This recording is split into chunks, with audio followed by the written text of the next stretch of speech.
you're watching this because you're thinking of becoming a lash tech, let's get into it. First off, let's clear up something. Becoming a lash tech isn't just about learning the skills. It's learning the skills, learning the consistency, learning how to even show up and run a service-based business, learning how to deal with clients.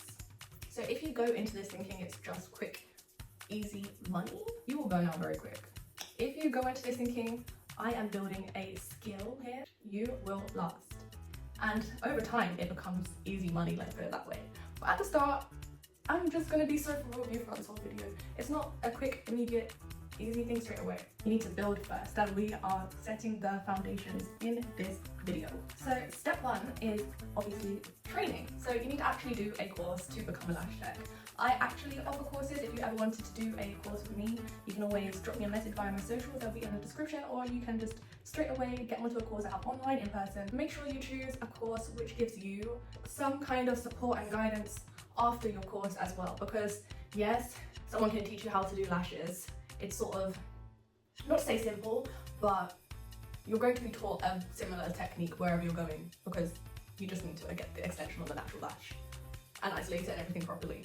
But having someone who you can contact after you've done the course is going to be something that will help you along the way as things arise with clients and how to manage things, and when questions do arise, so that you don't feel like you are alone in this. Because for me, when I first started, I didn't have anyone I could contact. I felt quite isolated and like I just had to figure out everything for myself. So always having a teacher that will be there for you if you do need that extra little bit of support and guidance, I would say definitely look for that in the course you do. But of course, make sure from that training you have learned how to apply lashes correctly, you know the theory, you know correct isolation, and you know how to practice after you've taken the course. A good beginner course should leave you to be able to practice afterwards. You're never going to leave a beginner course being absolutely perfect and the best lash tech.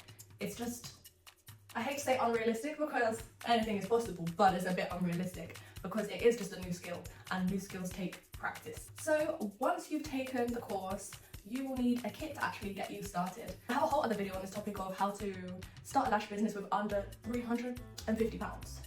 So go watch that if you need to figure out how you're going to sort out the kit or how to do it sort of on a budget. I'll go through all of that in my video on that. But overall, if you're needing a kit, possibly doing a course that comes with a kit is ideal, which I offer. Hate to plug me again. I offer kits and all my courses come with kits. You're sorted on that end over here. You don't want to overspend early on kits, that's the main thing. You just need the essentials. You don't need to be buying extravagant things. Like I have a massage chair for my clients, but that is something that I got years into already doing it. I didn't get that massage chair in my first year of doing lashes, or to start off with, because that would be ridiculous, spending £2,000 on a chair when I hardly even have clients. So don't feel like you need to completely overspend. You just sort of need the basics to get you started. The next step after you've got your kit is when you practice. So I always say try practice as soon as you can after taking the course, whilst everything is still fresh on your mind, because you don't want to take a course and you leave it months till you get practicing, because it's going to be very hard to get yourself back into it, especially if you've left it months. Like, just get practicing as soon as possible. Practice on all your friends and family. I always say do it for free. Even if I was to start all over again, I'd probably do the first 20 clients for free. Whether that's all my friends, all my family, free. I would see that mentally as an investment into your future, because this investment is paying you back with your confidence in doing your lash sets, confidence in dealing with clients, confidence in eye shapes and dealing with different eye shapes, different lashes. And you can take loads of content with those clients to be able to promote to other people. And by the time you've done 20 clients, they have family who they speak to, and they will talk about their lashes, or someone will compliment them on their lashes, and they'll say, oh yeah, I've got them done by da-da-da-da. And then next thing you have a new client, and word of mouth spreads so quickly. Getting that started in the beginning will help build that momentum to start building up a clientele, especially when you have that portfolio on your page of your work, so people aren't like scared to come to you. Because if you have like hardly any pictures of your work on your portfolio, being Instagram, TikTok, your social media, or a website if you use a website, but most people I would say go and look at an Instagram page. If you do not have a number of pictures and videos of your work, forget about it. Forget about it. You are doing yourself wrong there. Practice is a big one, and every set it gets better and it gets easier, because I'm not going to lie. I said I'm going to keep it real with you guys.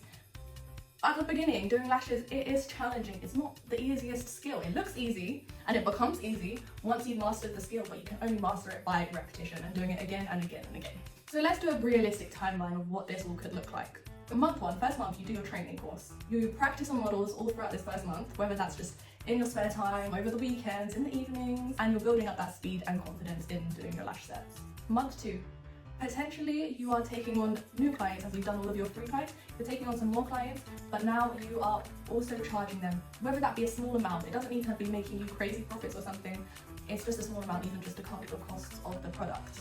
Because we're still seeing this as an investment, having these cheaper prices to get them in, build up the confidence, build up the portfolio, build up the experience. May start seeing repeated clients, because the clients that once got those free lashes, they most likely will want to come back again and get an infill or another set. And by month three, you'll have more confidence. You'll be able to charge more with your lash sets. You'll have clients recommending you to other people. And this is where you'll start feeling the momentum build. And then it continues building from there after you've made that initial investment of obviously your course, your training, but also in your practice. Some mistakes to avoid whilst you're in the building process is things like comparison. Do not compare yourself to any other lash tech. Save yourself the stress, anxiety. There's no point comparing yourself to someone that's had years more experience than you. What's the point? You have to stay in your own lane when it comes to your business. When you stay in your own lane, you will see how much you do progress because you're not focused on anyone else other than you. Another mistake is quitting when things are slow or hard. When it comes to being a lash tech, I found the key thing. The key thing is consistency and staying around even when things are tough. Things are tough for you, just contact your trainer and tell them what you're struggling with, and hopefully they can help. I mean, you can always contact me. Sticking with it when things are hard, because there is going to be times when things are a bit slow. You're maybe not seeing as many bookings as you would want. The more you stay consistent in these times, you'll find that things do get better every single time. After every slow month or slow week comes busy weeks where it's like, oh, this is too much. I miss when things were slow. Whew. I think this is the life of like every lash tech, to be honest. When things are so busy, you're like, oh, I want to go back to being a little bit more quiet than this because this is too much now. Another mistake is beginners not utilizing social media. Once you have taken those models in for your practice and everything, post. Don't overthink it, just post. This is going to be a time where you push yourself to show up for yourself, for your business, because no one else is going to show up for you. No one else is going to push for your business to grow.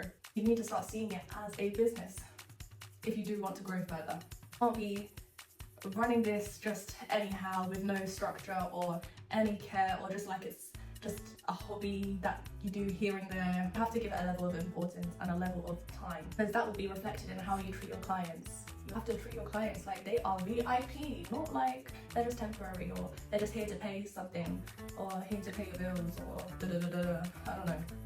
But you have to value your clients because they are paying your bills. So treat them with some love, respect, care, patience. You've got to treat them how you would want to be treated.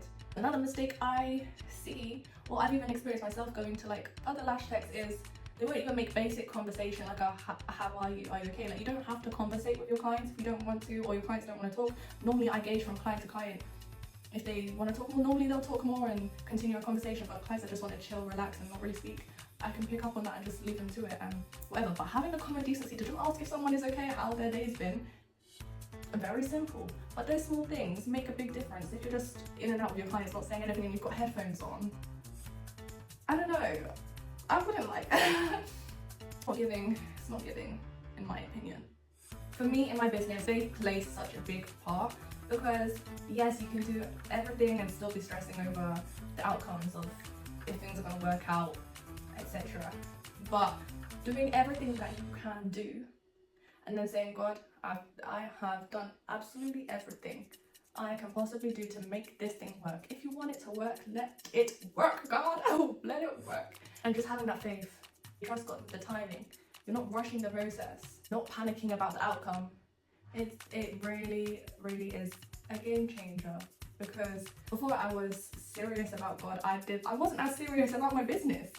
And my business wasn't as serious as it is now. But after dedicating my life to Jesus, that is when my business started to grow and grew into something I couldn't have even imagined it to be honest. I could have never even imagined that I would still be around in the beauty industry, or be teaching, or selling lash supplies, or even doing this right now. Like, huh? Anyways, I've been doing lashes for over 4 years, and I've been teaching for over 2 years, and selling supplies for around 2 years as well. Everything I've shared is literally just from what I've found has worked best for me to get me booked and busy and really build my business. So if you do want to become a lash tech and you want proper guidance, I do offer accredited lash courses in person or online. It's very flexible. It will be linked down below. But if you do have any questions at all about anything, please do not hesitate to even drop me a message, drop me a comment, anything, everything, I'm with it. God bless you all.